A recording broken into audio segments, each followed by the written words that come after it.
The gospel reading, which is pretty long, combines several stories and experiences of the disciples immediately following the resurrection of Jesus.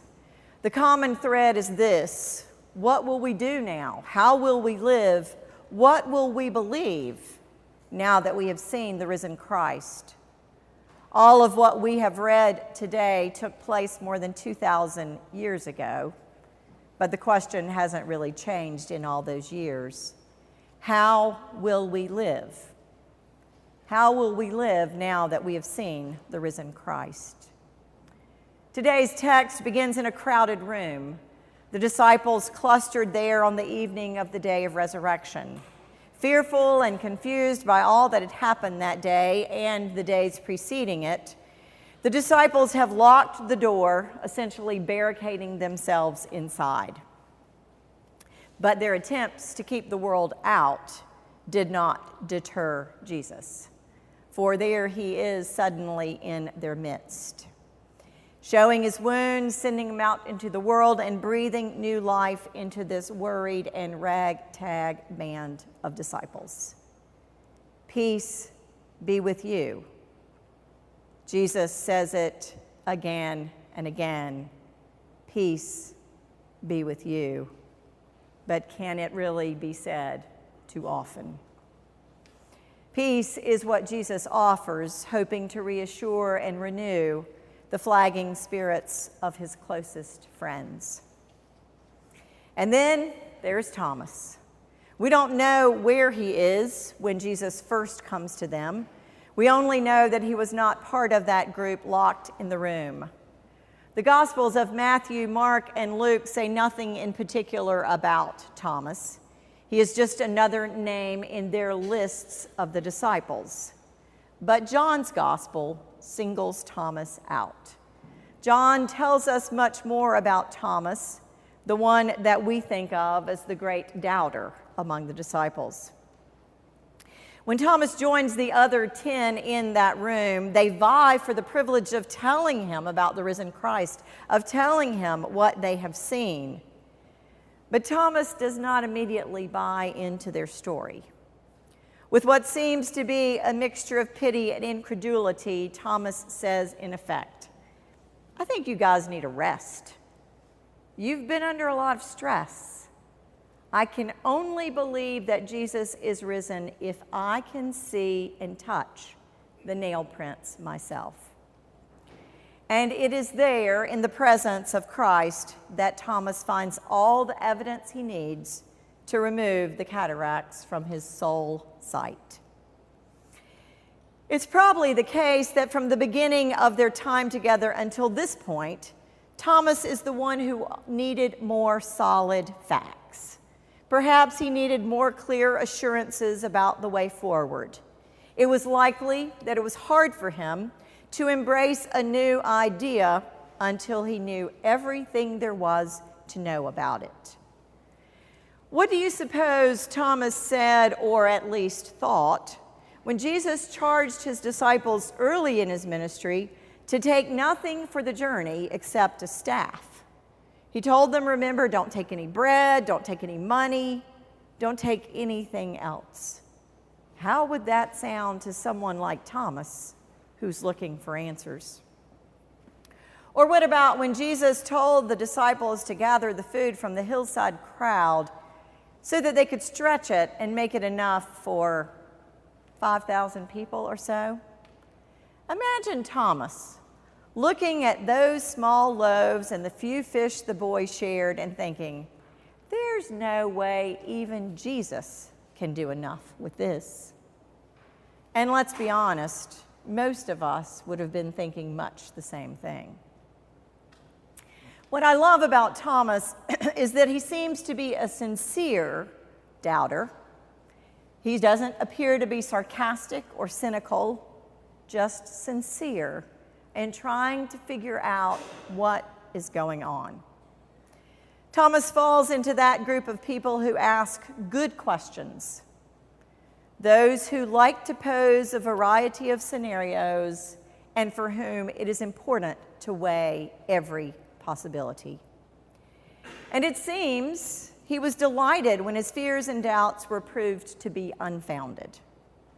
Still, he sought facts before faith, proof prior to performance, and answers before adventure.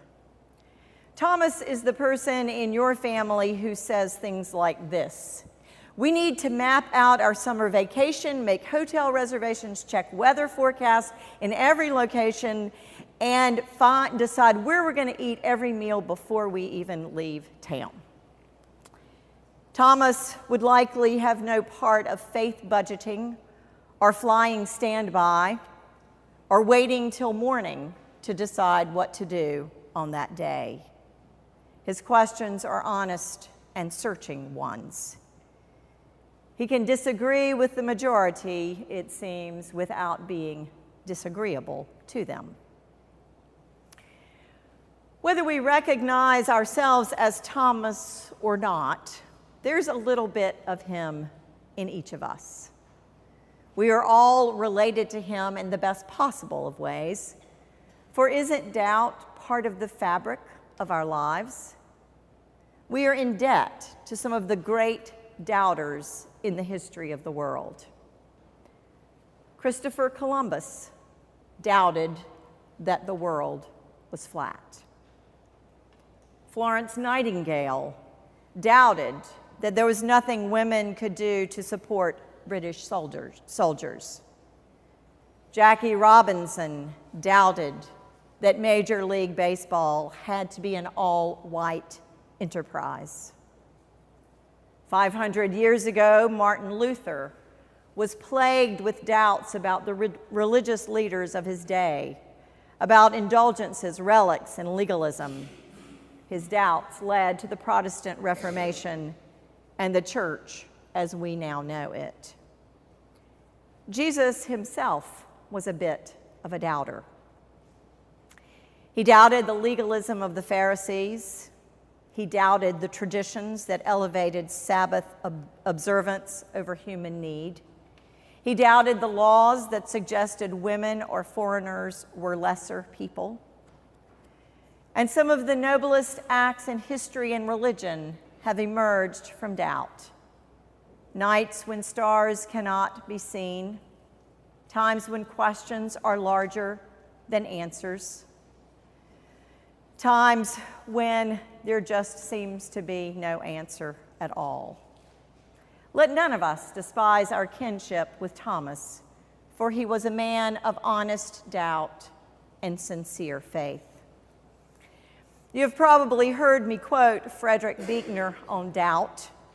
I believe what he has to say makes about more sense than anyone else. He says, doubts are the ants in the pants of faith. They keep it awake and moving. Doubts keep faith awake and moving. Doubt and belief are, in fact, close kin. Remember, Thomas is one of the 12 who left everything to follow Jesus, a man about whom he really knew very little. And Thomas had faith enough in the big moments to believe that God loved him and that Jesus loved him, and so that it was worth risking everything he had and everything he was to follow this wandering Jew. So too, we are people of doubt and of belief. We walk out of our homes in the morning saying to those we love, "See you later," fully expecting that we will. And the sun rises on Easter morning despite the clouds all around. And we open a savings account, buy a home, get married, we bury our parents, our life partner, and too often we bury a child. Doubt and belief wed. We hold a baby, and we wonder if the love we feel for that infant is a hint of God's love for us. Doubt and belief are close kin. Rarely is there one without a bit of the other. How do we have doubt unless we have already some inkling of what faith is? Perhaps that's what Augustine was getting at when he said, "A man doubts, therefore God is." In all the tension of belief and doubt, Thomas had a companion. When he floundered and when he held tightly to faith, Thomas was in the company of his Lord. Something was happening deep inside him.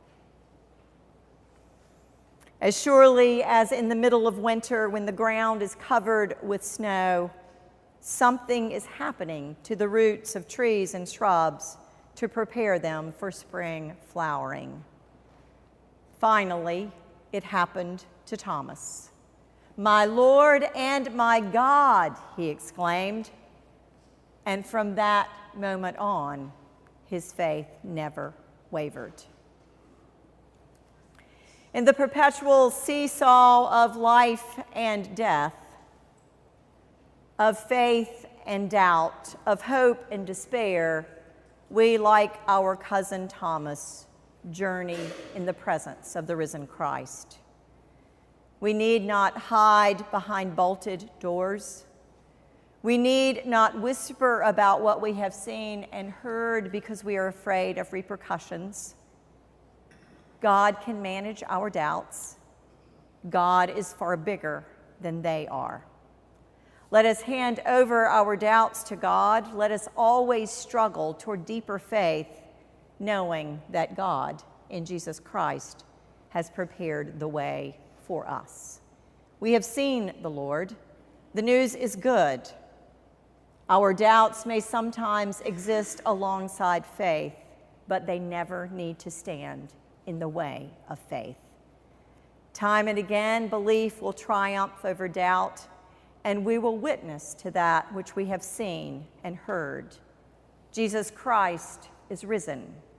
He is risen indeed, and that makes all the difference in the world. Amen.